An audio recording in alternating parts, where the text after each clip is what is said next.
This year, for the third straight year, during the Lenten season, Del Hall, Cincinnati brewery owner, he completed a unique fast. For the third time, Mr. Hall, he abstained from all food during Lent. His only source of calories, you ask? Beer. Beer, 3 to 5 of them per day. For the entire duration of his fast, Mr. Hall only consumed beer and these calorie-free drinks, herbal tea, black coffee, and water. That's all he had for the duration of his fast. And during that process, he lost 40 pounds, which is in the range of the amount of weight he dropped his previous beer fasts. The doctor told him that his cholesterol, his blood sugar, and his blood pressure numbers, they all improved yet again when he completed this kind of fast. And Mr. Hall, he also tapped into his growing notoriety to raise money this year. In fact, he raised over $12,000 for restaurant and bar workers struggling because of the COVID-19 pandemic. And on Good Friday, Mr. Hall, he talked with a reporter because that was the day that he was wrapping up his annual fast, and he told him that for his first meal, he was planning to have homemade guacamole with a margarita. And no, he would not be drinking a beer.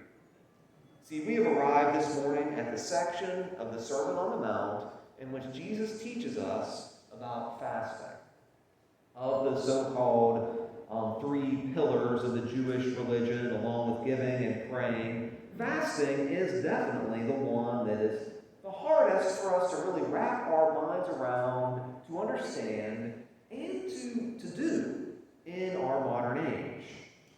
But today, we discover that people in Jesus' day also had some trouble wrapping their minds around the meaning of fasting.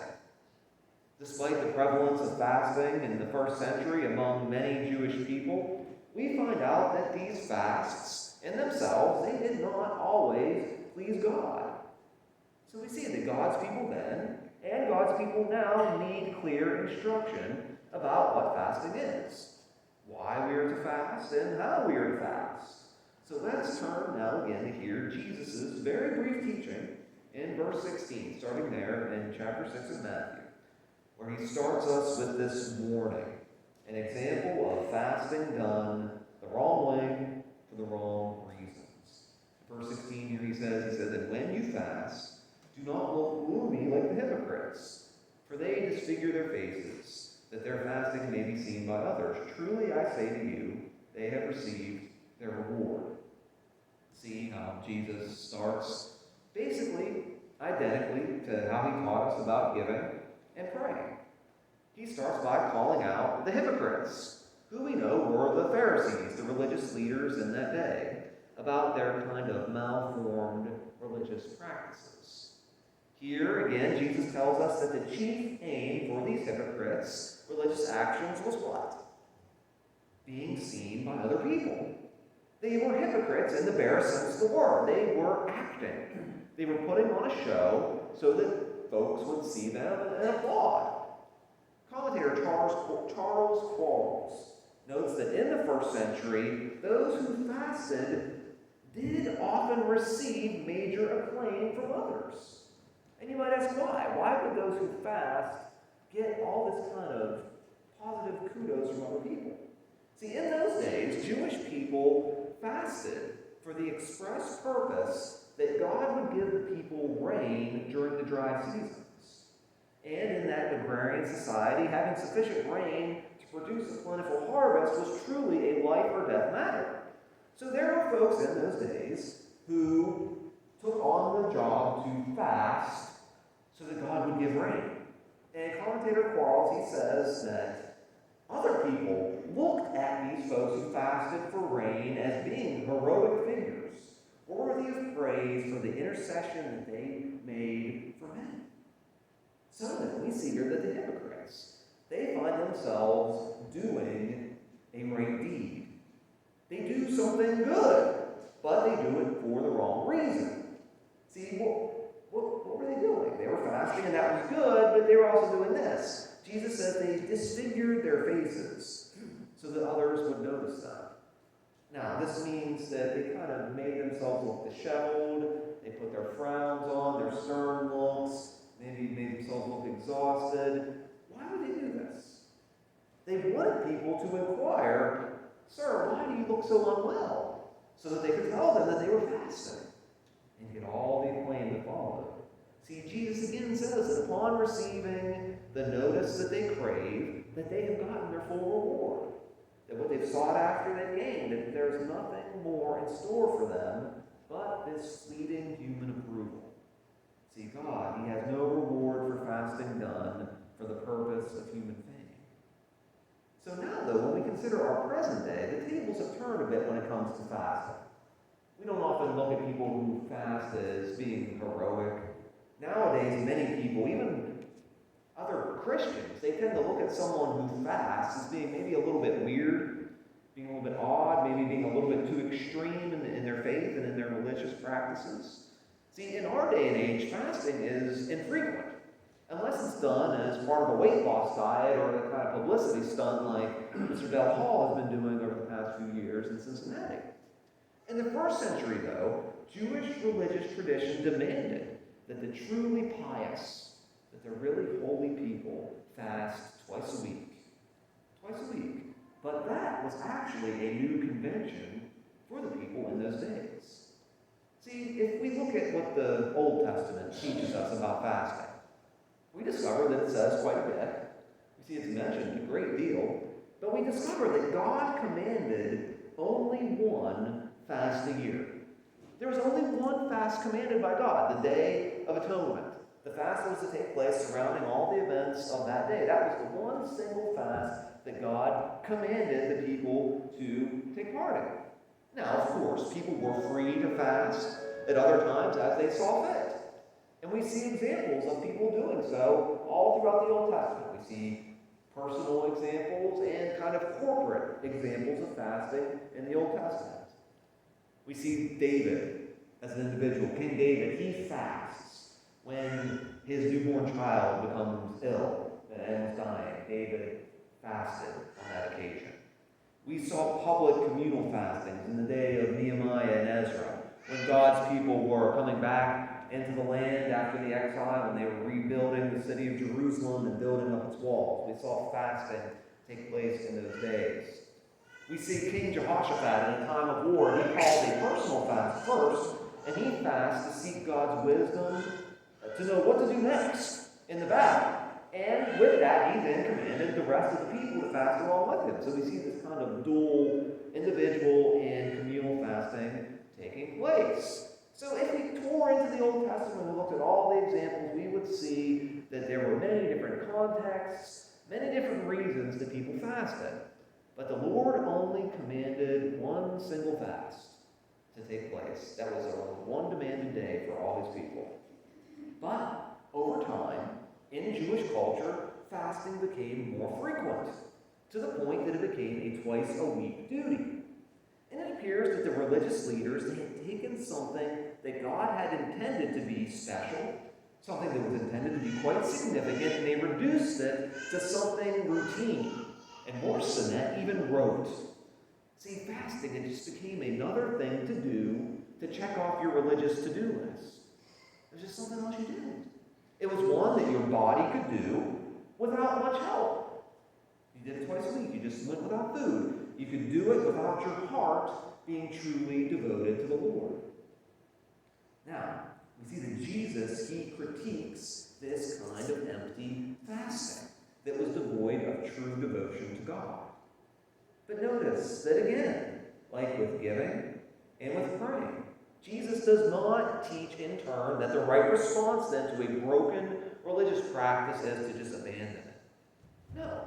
Jesus, again, he begins his teaching. You see what he says? He says to his followers, he says, when you fast. See, Jesus assumes that we will fast, that it will happen. We can say that he commands us to fast. We see in the Bible that Jesus himself participated in a very major personal fast when he went into the desert before the beginning of his public ministry. When you think about that fast, you see that the Holy Spirit led Jesus into the wilderness, into the desolate desolate places. And there he fasted and he prayed for a period of 40 days and 40 nights. And in those days and nights he suffered from intense temptation from Satan, who looked to cause Jesus to stumble into sin and to fall like all of us have, like our first parents did in the Garden of Eden. Jesus' fast over 40 days, 40 nights, that calls to mind the famous fast that we didn't mention from the Old Testament of Moses. How Moses fasted 40 days and nights when he went up on Mount Sinai to receive the law from God. And that of the fast of the prophet Elijah, he too fasted for 40 days, 40 nights. See, Jesus did this. He fasted in this manner for this duration to confirm that yes, he was the Messiah. That he was the one who is the prophet like Moses, the one who was to come and to guide God's people out of exile, out of their slavery not to Pharaoh, but their slavery to sin and slavery to death. And we're to see that through this fast and then through Jesus' ministry, that Jesus is the one who succeeded where all before him failed. See, Jesus, when he was tempted by Satan during his fast, he stood up to the three very specific, very pointed temptations. And he stood up to the test. He didn't rebel like Adam. He didn't rebel like the people of Israel. He didn't rebel like any of us. No, but he rebuffed all of the devil's advances. The devil wanted Jesus to take claim to the kingdom early. He wanted him to worship Satan instead of his father. But Jesus, he overcame all of this. So we see here that Jesus himself fasted. And he teaches his followers that we are to fast as well. And when we hear this, we often find ourselves feeling a bit guilty, right? When we hear those little words, when you fast. When we hear when you pray, and when we hear when you give, those kind of poke at us a bit, but not so much. We're used to really doing those still pretty regularly in our modern day, but when we hear when you fast, we kind of think, oh boy, well, I can't remember the last time I fasted. I don't know when I did that, right? We remember that. And we see here that Jesus' teaching also kind of stirred folks up in the first century as well. But why? Why did it get people so rankled in those days? Because notice, Jesus, he fasted personally, but Jesus did not conform, we see, to the prevailing tradition. In fact, we see that when Jesus was physically present with his disciples during his ministry, we don't see Jesus fasting, nor we learn, the Bible tells us that his disciples did not fast at all. We see this in Matthew chapter 9, verses 14 through 15, where we read this. This happened after this kind of disagreement again. It says that the disciples of John this time come to Jesus, and they ask him this. They say, why do we and the Pharisees fast, but your disciples do not fast? Now, see what they're implying? They're saying, hey, we are the holy ones here. And we're disciples of John. John the Baptist knew Jesus was the Messiah. He would be leading his disciples in that path. But they're kind of looking at Jesus and his followers and they're saying, wait a minute, you guys aren't even doing your duty. You're not doing the bare minimum here. You're not putting in your twice-a-week fast. What gives? And Jesus said to them, it says here in verse 15, it says, can the wedding guests mourn as long as the bridegroom is with them? The days will come when the bridegroom is taken away from them, and then they will fast. See here what Jesus does? He affirms that, yes, there are appropriate times that we fast, but not during a celebration. That makes no sense. Who in their right mind would fast during a wedding feast? You would only do that if you were a very annoying kind of person and you wanted to kind of tick off the bride and all the people. If you wanted to draw attention to yourself by fasting during a wedding reception. You wouldn't do that. See, Jesus says the same thing then. You wouldn't fast when the bridegroom was present. You wouldn't fast when the king was there and he was ushering in his kingdom. No, you would be celebrating.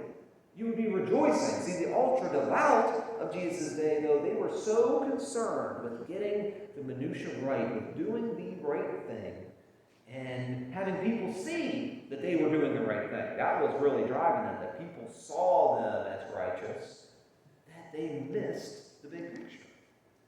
They missed the forest for the trees, we could say. The long-awaited Messiah was there.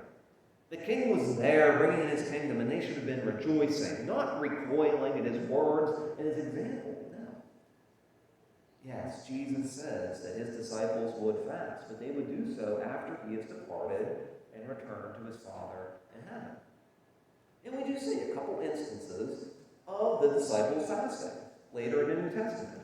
In the book of Acts, we see the early disciples are fasting to seek after guidance and discernment.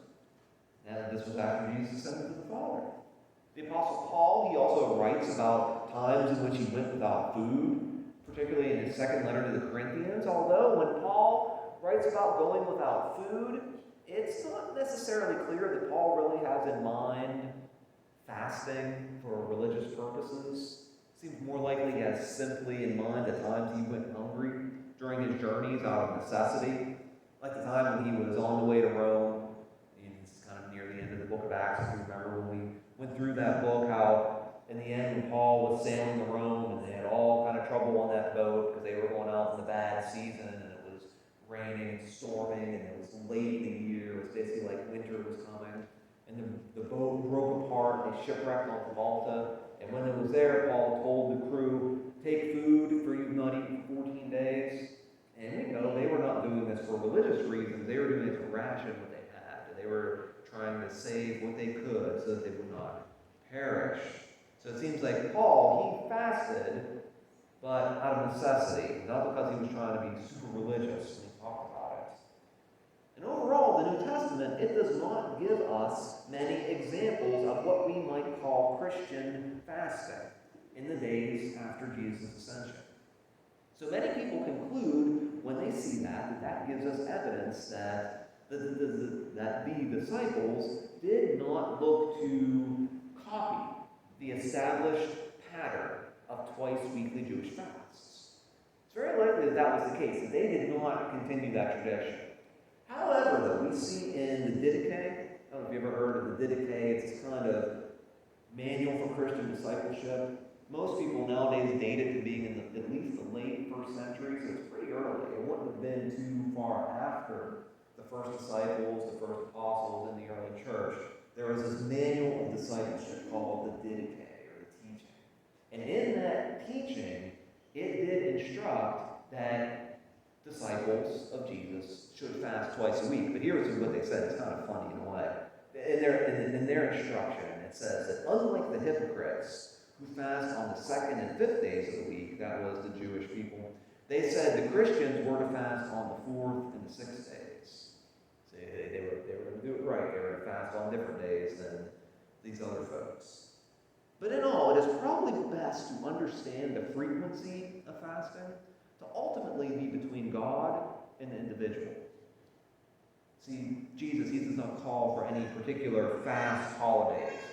He doesn't leave us that in the Scripture. So ultimately, fasting appears to be between God and you, how often you do this. But Jesus says when you fast, so we should be fasting. But notice, though, what Jesus says about the demeanor we should adopt when we fast. We'll see that in verses 17 and 18. He says this, he says again, but when you fast, anoint your head and wash your face, so that your fasting may not be seen by others, but by your Father who is in secret. And your Father who sees in secret will reward you. Here, Jesus tells us that unlike the religious leaders who made sure that when they fasted that they looked utterly miserable, we should instead make sure that we look our very best. Why? Isn't that just kind of putting on a different kind of face? Is that also just kind of playing a part? No. Here's the point. Because remember, they were making themselves look bad so that people would notice them. Jesus is telling us, look your best so that no one will even ask you, hey, what's wrong? Hey, what's going on? Why do you look ill? Why do you look under the weather? Jesus wants us to make sure that when we fast, that we will not stand out in the eyes of other people, but that we simply will blend in, that no one else will even know that we're doing it. Because ultimately, like with our giving and with our praying, we learn that we are to perform our fasting in the eyes of an audience of one. See, our prime motivation for fasting, above and beyond all others, is our love for God. That's why we are to fast, because we love God. See, our desire to do something that can help us experience an even deeper closeness with Him. That is why we are to fast. See, love for God, that is to be our foremost motivation.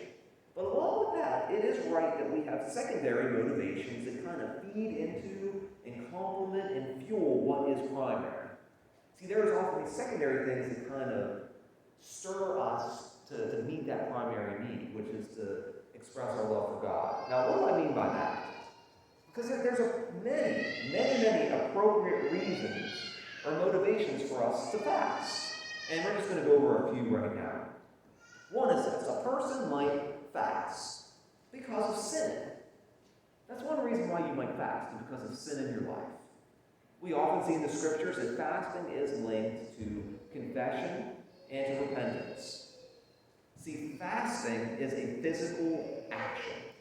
It's a physical action that can perhaps give evidence to an inward heart change, or moving away from a particular sin back towards God's grace. When we call fast for that purpose, it can often drive us deeper into that. See, this kind of fast might help us to better focus our prayers, to pray for God's help for deliverance from temptation. If a particular sin is besetting us, that is a good reason to call a fast, to draw us into God's grace. Another reason why you might fast is to seek after God's wisdom or guidance. That's what we saw the disciples do in the book of Acts. That's what Jehoshaphat did. That's what a lot of folks did. See, individuals can fast to seek God's wisdom when it comes to important personal decisions. Maybe where you're going to live, what kind of job you're going to take, all kinds of different things. These are reasons why you might call fast, what school you might attend, all these different things. So individuals can do that, but churches can as well. I remember an occasion at one of my former churches when the leadership there, they were considering a kind of capital campaign. They wanted to start to raise a significant amount of funds to renovate a portion of its facilities. They had a secondary worship center, they had a sanctuary, a church building, and then a secondary building. And leadership had been discussing what to do with this other building. And it was kind of used as just almost like a house building that people would put it on their hearts, the Lord had put on their hearts to pursue making it classrooms, a counseling center kind of place. So when they were thinking about this and whether to endeavor after this, they called a church-wide fast. And I remember it was a particular Saturday, and they told the whole congregation to take time that day, either the whole day or skip a meal or a series of meals, and just pray that the Lord would grant clarity. And I remember we did that. And then the church then went in a specific direction about what they wanted to do, about raising money to restore that building. See, individuals and churches can fast and pray to seek after God's wisdom and guidance. A third reason why you might fast is to lament or to express your grief. Again, this can be done individually or corporately. Remember how last year our denomination, it called for a day of prayer, fasting, and lament in response to some of the great crises and challenges that were facing the church. During that time, it was last June, they called for this day of fasting and lament in light of the COVID pandemic and the shutdowns, and that was right after George Floyd's death and all the racial unrest and tension that had risen up in our nation. The church denomination called for a day of fasting and lament. Now, one pastor, Mark Grogop, in his article, Dare to Hope in God, How to Lament Well, he defines lament as this, because you might say, well, what does it mean to really lament as a Christian? It's this. He says this. He says, lamentation is the expression of sorrow, but its expression does not end with our wallowing in grief, but it drives us towards the one who is our hope in pain. See, that is Christian lament. It's not just wallowing in sadness, but it is crying out to God. It is expressing our sadness, expressing our grief, but doing so which we cry out to the one who can help us. We move towards our God with hope in the midst of our pain. And often we see that if we tie fasting to lamenting, that this can help attune us to our sorrow. Because when we fast, we remove all these creature comforts away from us, particularly that creature comfort of food. Because all of us know that a lot of times when we are mourning, when we are down, what do? We find comfort in food. A full pantry. It can be a great comfort when you're feeling down. You just turn to to sweets or you turn to whatever. But often if we pair lamenting and fasting, that kind of enables us to feel our true lack. We can't turn to what's easy in our pantry, but we feel our need for what only God can provide, and that drives us deeper into our dependence upon Him. But finally, too, there's all these secondary reasons, but don't lose sight. You might simply fast because you have that prime motivation in mind, that you love God. You want to worship Him in this way. And you don't even need one of these secondary rationales at all. You don't need this extra prodding. You might just want to set a period of time to worship God in that way, in which you refrain from food and focus on Him in prayer. All you need for that is a heart that has been stirred by Him. Now, when we've been talking about fasting, when the Bible talks about fasting, it specifically has in mind abstaining from food. However, there is much freedom when it comes to fasting. When you fast from food, yes, there is that tangible physical benefit in that you get hungry. Your belly starts rumbling. It serves as an alarm, a reminder to pray to the Lord.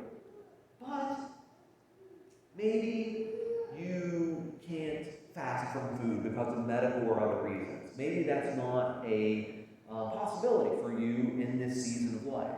Maybe you take medication on a very regimented schedule and you can't skip meals. You can't mess around with that. Well, then does that mean you can't fast? What then for you? See, if that's the case, if you can't fast for medical reasons, from food or another